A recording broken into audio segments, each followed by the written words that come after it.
Estou lendo esse livro, recomendo, O Mal-Estar da Civilização, de Sigmund Freud, da década de 20 do século passado, né? Esse pensador é genial, não é à toa, né, que a sua obra é imortal. E ele traz ideias muito razoáveis para as pessoas que querem ser inteligentes, né? que quer se desprender do senso comum e evoluir. Então eu vou ler um trecho aqui como desafio para quem tem coragem de acender uma vela na escuridão na qual a humanidade se encontra, certo? Ele diz na página 21, né?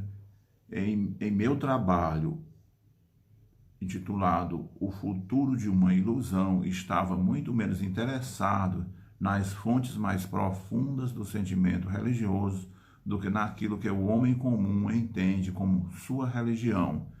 O que o homem comum entende como sua religião, segundo Freud, né?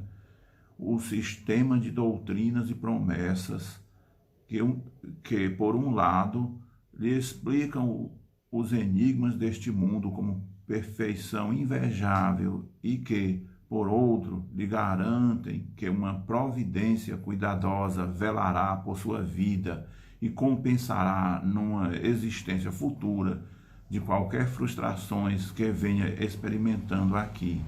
O homem comum não pode imaginar essa providência sob a figura... Desculpa, eu errei aqui, né? O homem comum só pode imaginar essa providência sob a figura de um pai ilimitadamente engrandecido. O que ele quer dizer com isso? O homem comum imagina Deus como uma figura de um pai. Há uma fusão entre a necessidade do pai na infância humana, né, e a figura de Deus. Depois eu volto a isso, deixa eu terminar de ler, né? Apenas um ser desse tipo pode compreender as necessidades dos filhos dos homens, enternecer-se com suas preces e aplacar-se com os sinais de seu sofrimento. Tudo é tão patentemente infantil, tão estranho à realidade, que para qualquer pessoa que manifeste uma atitude amistosa em relação à humanidade, é penoso pensar que a grande maioria dos mortais nunca será capaz de superar essa visão da vida. Mais humilhante ainda é descobrir como é vasto o número de pessoas que hoje não podem deixar de perceber que essa religião é insustentável e, não obstante, tentam defendê-la a todo custo.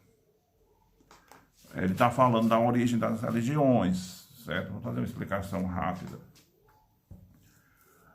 O Freud, ele estuda a mente humana, como é que a mente humana funciona, certo?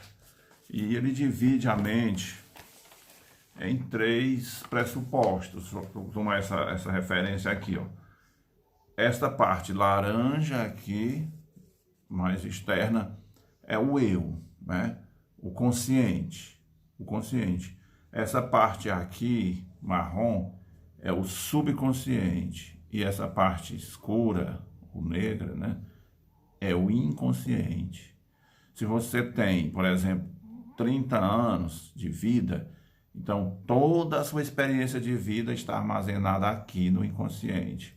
E ela interage com o subconsciente e com o eu, né? Com o consciente. Tudo isso junto forma o eu do indivíduo, a interação é como se nós tivéssemos 3 personalidades. A mente humana é assim, isso é um mapa da mente, certo? Aqui, este é uma fonte do eu, esta é outra fonte para o eu e esta é outra fonte para o eu. E muitas vezes essas fontes não, em geral elas estão em harmonia, mas pode haver uma desarmonia, pode acontecer do eu profundo querer uma coisa, mas o eu exterior, que está consciente, não queira essa coisa, certo? Aí alguns comportamentos que são a timidez, a frustração, o recalque, alguns problemas da mente, certo? Por exemplo, na questão da sexualidade, o eu profundo quer fazer sexo com uma pessoa, mas o eu externo, não é? O consciente não quer, porque a sociedade, as regras morais e tal censuram isso. Entendeu? Aí vai haver uma luta entre o eu profundo e o eu consciente. Esse daqui deseja, esse não quer. Aí tem uma luta, certo? É assim que a mente funciona. Em geral, eu dei um exemplo da sexualidade, mas você pode estender isso para várias facetas da vida humana, do comportamento, né? A gente pode entender isso, por exemplo, a propriedade, certo? Você está num campo, uma região campestre, e tem lá uma árvore, uma mangueira, cheia de mangas maduras. Você está com fome, você quer comer. Então essa aqui é a parte instintiva, a parte animal do ser humano. A parte central, o eu profundo, tem a tara, o desejo, o egoísmo, a ganância, a agressividade, certo? Tem autores que chamam isso de cérebro reptiliano, que a gente teria herdado das etapas animalescas da condição humana. Então, dentro do cérebro da gente, a gente ainda tem estruturas mentais, estou pegando essa estatueta para mostrar, nós evoluímos a partir dos primatas, né? Então, até chegar no Homo sapiens, que seria esse daqui. Dentro da mente deste cara, ainda tem estruturas mentais da mente desse cara. Daí, os crimes de estupro, a violência gratuita.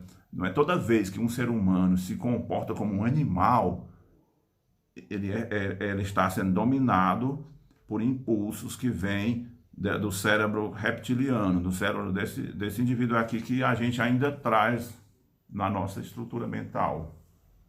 Entenderam? Curioso, né? Então é isso, os crimes humanos são resultados disso, certo? Mas o Freud, ele está falando o quê? Assim, que o ser humano, mesmo hoje, traz essas estruturas mentais da época que ele não era humano, que ele era animal ainda, né? E essas estruturas não estão anuladas na mente, elas estão lá e elas interagem com as estruturas da razão, da racionalidade, da vida em sociedade e tudo mais. Daí, ter sempre a necessidade de se vigiar o indivíduo para evitar os crimes, as coisas que são a agressividade, a violência, as taras animalescas, essas coisas todas, certo? Aí, então, quando a gente está nascendo, deixa eu pegar aqui uma figura, gosto de mostrar bonequinhos para representar. A gente nasce, é uma criança, ou então está num momento, é um bebê, né? Acabou de virar o mundo. Este bebê, ele tem uma carência de proteção. Todo ser humano passou por isso. Ele carece de uma mãe que o alimente, que o ampare, que proteja essa criança, né? Ele precisa, ele já nasce com essa demanda. E o ato de sugar o seio materno, né, é uma evidência disso. Toda criança nasce sabendo mamar, nasce sabendo sugar. É o instinto animal da criança, né, que veio com ela, certo? E assim, ela também carece, inclusive tem o ego de uma criança, de um bebê recém-nascido, até os 3 anos, mais ou menos, não sei se 3 anos, 2 anos por aí. Esse ego, ele não distingue o indivíduo divorciado em relação ao mundo. Para o ego de um bebê, ele e o mundo são uma coisa só. Ou seja, eu sou o mundo na cabeça de um bebê, né? Daí ele não entender que algo que algo possa estar diferente dele, né? Ele não entender a solidão, né? A mãe sai e o deixa lá, ou o pai o abandona, ou a mãe o abandona e tal. Isso traria uma ferida no ego de uma criança. A criança é apegada aos pais, ou principalmente à mãe. E o lugar do pai, qual é o lugar do pai na estrutura mental de um recém-nascido até a infância, né? Até os 2, 3, 4, 5 anos, né? O lugar de um pai é a figura do protetor. O pai é o guerreiro na natureza, né? A gente evoluiu na natureza, não nos esqueçamos disso nunca, e num bando primitivo. Então o pai é o guerreiro protetor, o pai é aquele que alimenta, que vai atrás da caça, mata o animal, traz a carne e alimenta a sua prole, a sua família. Certo? Ele cria a família, ele é o protetor. Nós evoluímos dessa forma, daí porque os homens são mais agressivos, os guerreiros, né? A figura máscula, na natureza, eu estou falando na selva primitiva, quando a gente ainda estava, pegando a estatueta de novo, quando a gente estava ainda numa fase de transição para chegarmos no Homo sapiens, no que nós somos. A natureza selecionou machos mais fortes e mais altos em geral, comparando-se com as fêmeas. Né? Claro que há exceções, não é necessário nem que eu esclareça isso, né?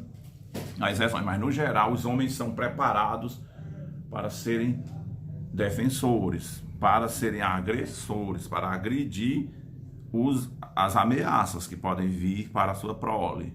Ele tem que defender sua fêmea, ele tem que defender sua prole, seus filhos, ele tem que defender. A natureza moldou nosso corpo assim, e se moldou o corpo, também moldou a mente. Daí o porquê dos machos serem mais agressivos do que as fêmeas, serem mais competitivos. A gente sabe disso, os garotos, os rapazes de até 25 anos, é só assistir uma partida de futebol num campeonato bem acalorado, a gente vê as torcidas se digladiarem nas ruas e tal. Aquilo ali é um instinto masculino de agressão, né? que é canalizado para o esporte, para o futebol, né? E tal, que simula uma caçada e, de certa forma, esse instinto ele tem uma necessidade de saciação, há uma necessidade de agredir, principalmente quando o macho se sente acuado pela sociedade, né? Ele está emasculado, destituído do poder de violência, né? A civilização, em geral, né? A vida em sociedade, ela pressupõe o esvaziamento do poder de violência do macho. Ele não pode agredir. Se ele agredir, ele comete um crime, certo? Daí o livro do Freud se chamar, né, o mal-estar da civilização. O macho, em geral, se sente na sociedade, na civilização, como uma pessoa que está com uma camisa de força. Não consegue se desvencilhar e ser espontâneo, deixar o seu ego livre. Se ele fizesse isso, seria o fim da civilização, não é? As fêmeas também têm esse sentimento, né? Só que é diferente na psique feminina, na psique das fêmeas, das mulheres, né? Eu posso fazer depois uma live tratando disso, mas o meu foco agora é o lado masculino, tá bom?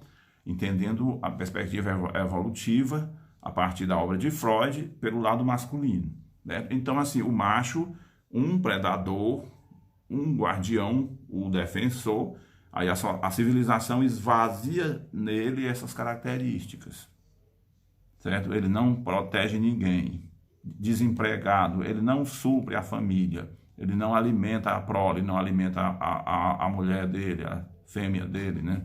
Ou então até a monogamia, que funciona como uma espécie de limitação à tara masculina, que tende à poligamia, né? Aí então, esse macho frustrado vai para um campeonato de futebol e vai competir e agredir outros machos para botar para fora aquela frustração, entenderam? Daí o flamenguista querer matar o corintiano, o vascaíno querer matar o flamenguista e vice-versa, né?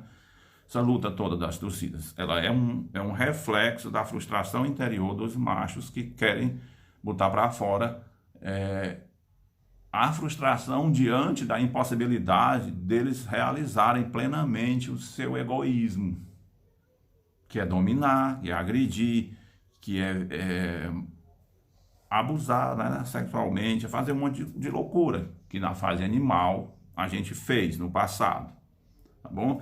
Aí então assim, há uma espécie assim, do mesmo jeito que a criança tem uma tendência de gostar de sugar, né, sugar o seio da mãe, né, o ser humano gosta de sugar, ele tem, o Freud fala até da fase oral, né, da libido, ou seja, a criança quando é pequena, né, 1 ano, 2, menos que isso, um pouco mais que isso, tudo que ela pega, ela põe na boca, ela morde, então ela tem um prazer em morder as coisas, né? Tá ligado também a experimentar o sabor das coisas, né?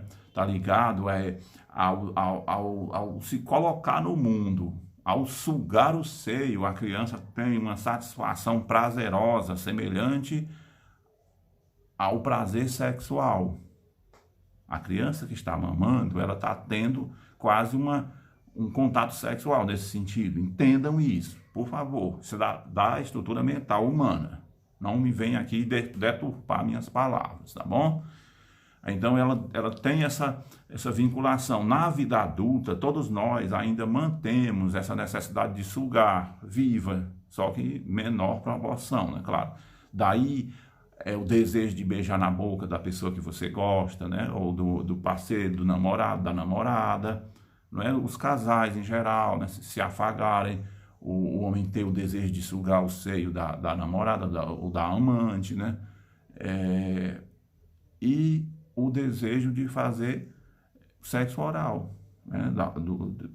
O homem tem uma tara, né? Pelo sexo oral, né? E agora é cultural, né? Está havendo uma propagação, né? Pelos meios culturais devido às redes sociais, a indústria da pornografia e tudo mais, né? Está se difundindo entre homens e mulheres de forma exponencial e perigosa, né? Porque isso pode transmitir doenças, né, para os indivíduos, né? Doenças para a boca, né, das mulheres e dos homens que praticam e tudo mais. Então, assim, mas voltando à questão anterior, né, o homem tem uma necessidade de sugar, ele liga isso ao seu prazer, à sua satisfação instintiva. Ela é instintiva, não é uma coisa racional, ok? Então, há nos indivíduos, quando nascem, uma carência do pai. Os indivíduos, ao nascer, um bebê sente uma carência pelo pai, ele precisa do pai, certo? O pai protetor. Aí o cara que tem um filho, ele abandona a mulher, né? Então o filho é de uma aventura. Aquela criança vai nascer sentindo a carência pelo pai, certo? Às vezes a figura protetora, isso é de Freud também, a figura protetora pode ser uma figura feminina. Uma figura feminina pode ser a figura protetora, certo? Aí eu não quero entrar nessa discussão porque foge do que eu estou abordando, que é as ideias do Freud, né? Então, assim, desse desejo de um pai protetor, há uma projeção dos seres humanos sobre o mundo. Então, o mundo que está posto, ele me assusta, ele é uma ameaça, é algo externo ao meu ego, é algo que me ameaça. Então, eu projeto o meu medo do mundo na figura de um pai protetor. E eu crio Deus. Deus é uma figura masculina, protetora, toda poderosa, que pode me proteger de tudo, da doença, da guerra, da agressão dos meus inimigos e tal. Então eu masculinizo Deus. Deus é um homem sábio, onisciente, onipotente, todo-poderoso. Segundo Freud, né, eu estou sempre falando a partir da perspectiva da leitura freudiana, dessa percepção do que é, como é que se dá a criação da religião, né? Segundo Freud,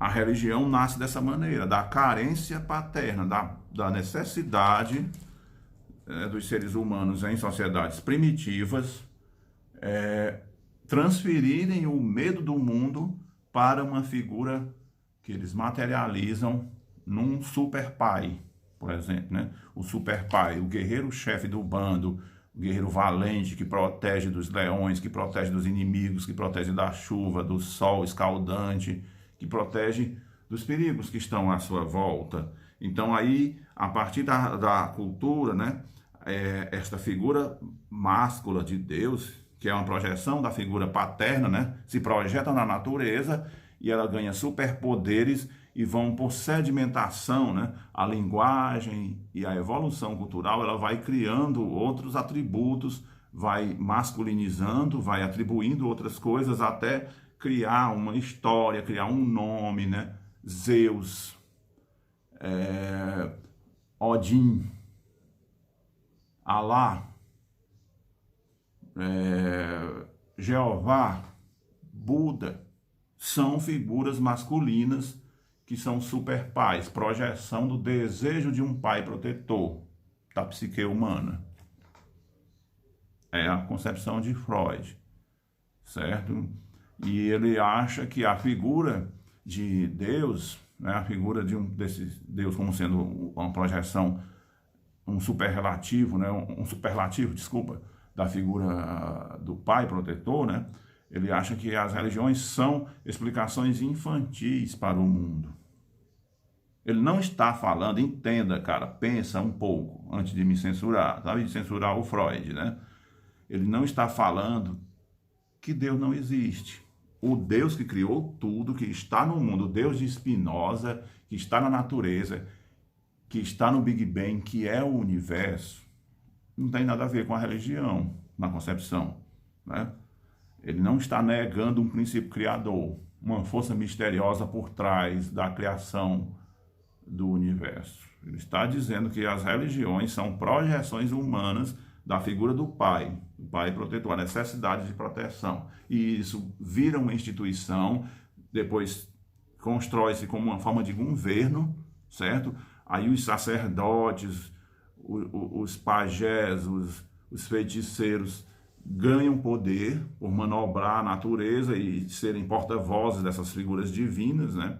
Se transformam em pequenos chefes tribais ou pequenos reis, né? Reis de cidades-estados, estou falando do mundo antigo, né? E essa estrutura se transforma num livro sagrado, certo? Como a Torá, como a Bíblia, como o Alcorão, como o livro de Vedas e tudo mais. E esse livro sagrado congela as regras da sociedade, congela o que eles entendem por verdade, congela os dogmas e a maneira de intermediar o contato entre os seres humanos daquela cultura com o superpai, com o Deus que eles criaram, que é uma projeção do pai. Então, com Odin, com Alá, com Buda, com Jeová, e por aí vai, certo? Então, essa construção sedimentada, né, de explicações culturais, elas vão por agregação, elas vão criando atributos, isso se desdobra numa forma de governo, isso se expande num sistema político, num sistema econômico, congela as hierarquias sociais, congela as diferenças de classe, congela as diferenças étnicas e congela os papéis, o papel feminino, o papel masculino, o papel do pai, o papel da mãe, o papel dos filhos, congela, cria um sistema de crenças que se desdobra num sistema político de controle da verdade. E aí qualquer indivíduo que se oponha a esse sistema que está num livro sagrado, sedimentado e congelado naquele livro, as suas verdades estão lá, né, paradas, congeladas, e à disposição do clero e do governo, qualquer indivíduo que se opõe àquele sistema de entendimento do mundo é uma ameaça. E daí ele passa a ser atacado, né? Por quê? Porque atacar a esse sistema é duvidar do processo civilizatório que se estabeleceu a partir destes alicerces, a partir destes paradigmas. E há também, isso não está ainda no livro do Freud, porque eu não li o livro todo, estou lendo só trechos, e por isso eu vou comentando ao longo da minha leitura, né? Há uma espécie de carência humana de proteção. Nós somos seres frágeis, desesperados, com medo de morrer, né? O medo da vida, o mundo nos assusta. E daí sempre voltarmos à figura do super pai, que nos protegerá, que nos protege, que nos dará uma vida depois desta vida e tal. A gente precisaria disso, porque sem isso só restaria o desespero, a angústia, a depressão. A gente precisa da religião, a gente precisa disso, é uma espécie de fome da alma. Bom, daí, depois eu concluo, esse é só o início da minha leitura, né? Depois eu posso expandir mais ainda as reflexões. Valeu!